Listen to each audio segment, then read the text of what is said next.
Welcome back. Now, the festive season is one of the busiest and most dangerous times at beaches and swimming areas, with thousands of people gathering to cool off and celebrate.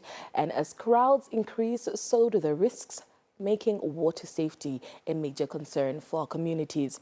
We now speak to Marthin Muyenga, who is the founder of Monarch, a lifeguard and emergency services, who has been working in water safety and emergency response for the past 9 years, just to share a festive season safety report and what really happened during the holiday season. Mr. Muyenga, a very good morning to you, and thank you so much for making time to talk to us. Good morning to you and to the nation at large. Right. From your overall assessment, Mr. Muyenga, how would you describe this past festive season in terms of safety at the beaches and also the swimming areas?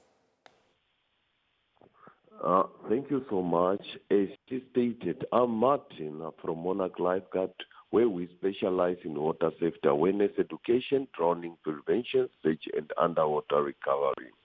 The festive season, every festive season, it comes with its own style. I will not compare the previous one and this one which for last year or this year. Most of the time, our people, what we normally go through is people swimming under influence of alcohol and child without adult supervision. But everything it went well with our certified lifeguard on duty. Nevertheless, the accident they've been there, which is normal one, we've been conducted and it has been going well. Right. Approximately how many incidences were recorded during this festive season?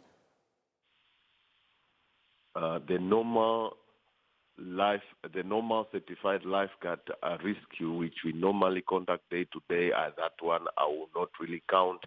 The only really accident which I can bring in attention is where we go to that level of losing a life of 12 years old, which is really, I said, not lifeguard. They've been called in. That was, I believe, by the 7th December, just when the festive season kicked up. We've been called on a scene where swimmers, two teams, they were swimming where it's not supervised by lifeguard at a non-designated area where we've been called in, and we rushed there and we given a helping hand. But unfortunately, one of the teen did not make it upon arrival at the hospital. This is one of the sad scenario which I can remember or bring in attention of the public. Also, with the same vein, just to alert the public that water safety awareness is really needed and drowning prevention in our community. With a knowledge and skill of staying safe near water, we could not lose this life of the young kid. So this must be a call to the nation for us to be on water safety awareness alert at all time whenever we are near water body. That is actually quite sad to hear, but we do appreciate the work that you're doing for the community. But Mr. Muyenga, kindly just talk to us about some of the most common types of emergencies that your team responded to during the festive season. The common emergency near water body is, as I stated already, responding to people who are under influence of alcohol and they're intending to enter water body, or people intending to rescue someone while they never undergo a specific training, which is water rescue training or lifeguard training.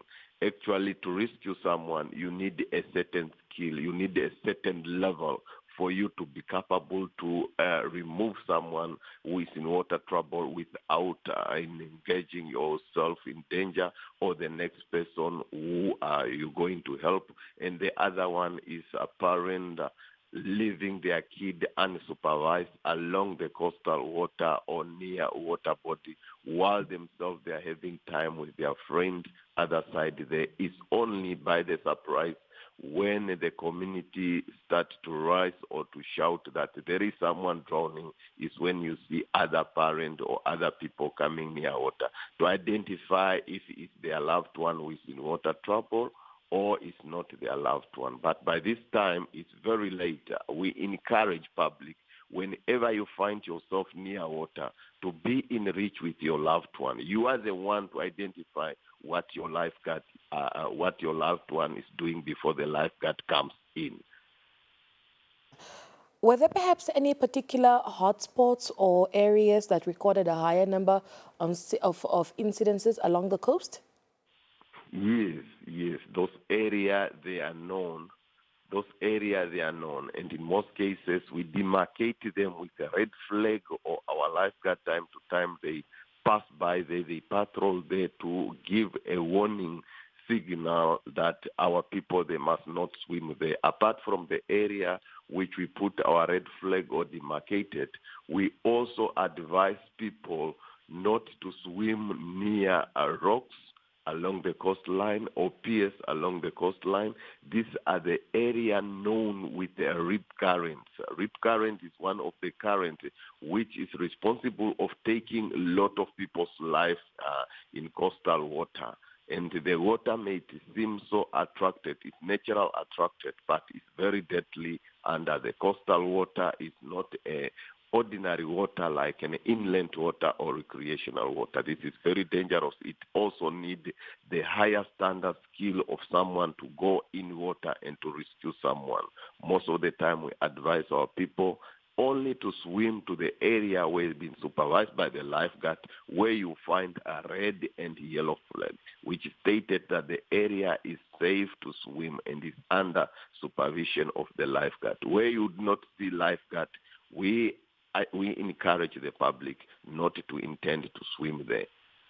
Mr. Muyenga, as someone who has been in the water safety and emergency response services for the past 9 years, what would you say are some of the most common contributing factors of incidences along the coastal line? The first point which I'll raise is lack of water safety awareness in the community. We realized during our on ground water safety awareness and drowning prevention that our communities, they lack water safety awareness.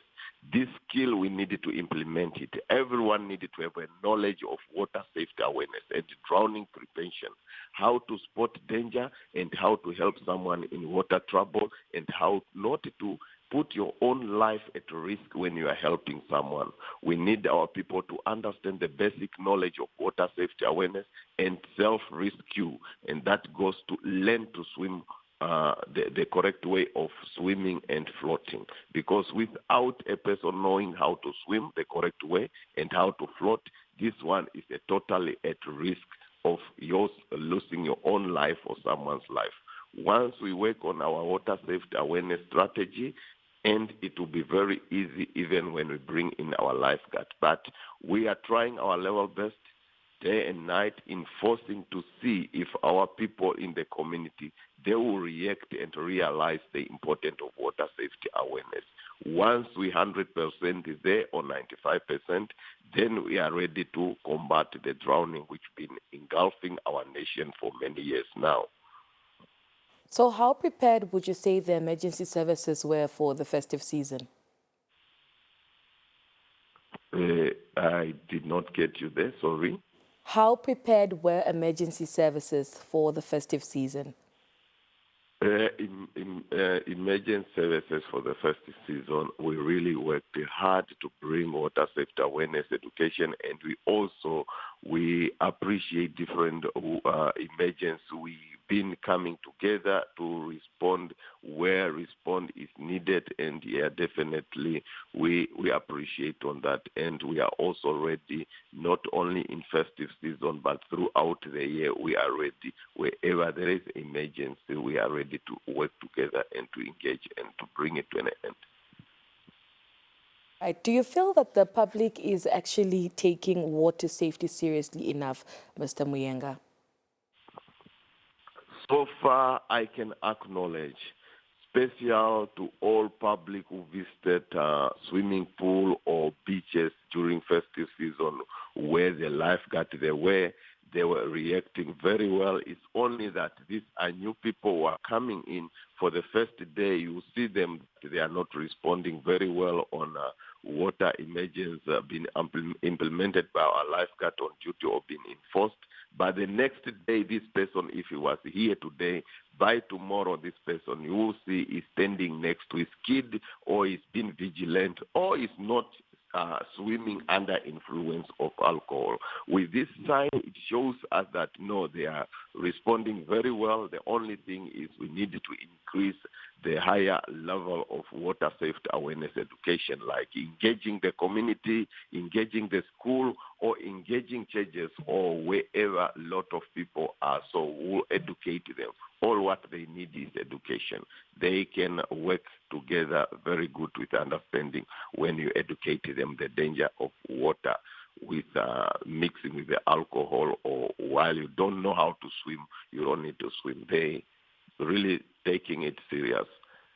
But what would you say are some of the most common mistakes that people actually make when visiting beaches or perhaps swimming areas?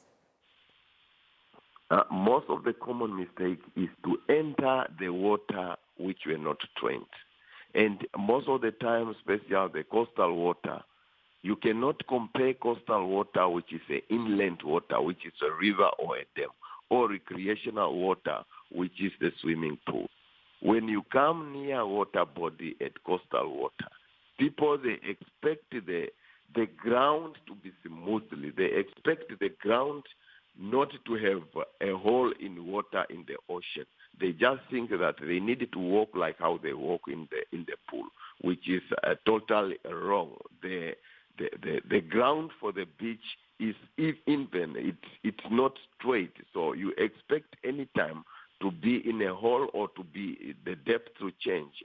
These are one of the mistakes which I realize we see people, they just want to walk freely along the coast water, or they see someone swimming in the ocean, then they will say, no, I've been also swimming in the river, I can swim. But the river water and the ocean water is a totally different thing.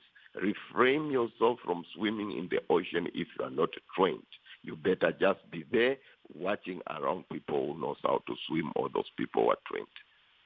With that said, there have been recent reports of tourist rescues on the river due to the festive season. But what challenges do river rescues present compared to the ocean or perhaps the pool rescues? Every water body, it comes with its character. So therefore, you need to respect it according to the character, and also you need to conduct your rescue as per your trend. All river body, they have a certain different rescue techniques which a rescuer needed to observe or to follow. Failure to do that, you will be also a victim within the area. We are talking about swap water rescue. This is one of the risk rescue which you can contact. When it comes to rigging water, this is very fast moving water which can even move trees. It moves cars. What about a human being? Within a first minute, you are already on ground, and you will be engulfed by this harsh water. This is one of the challenging water.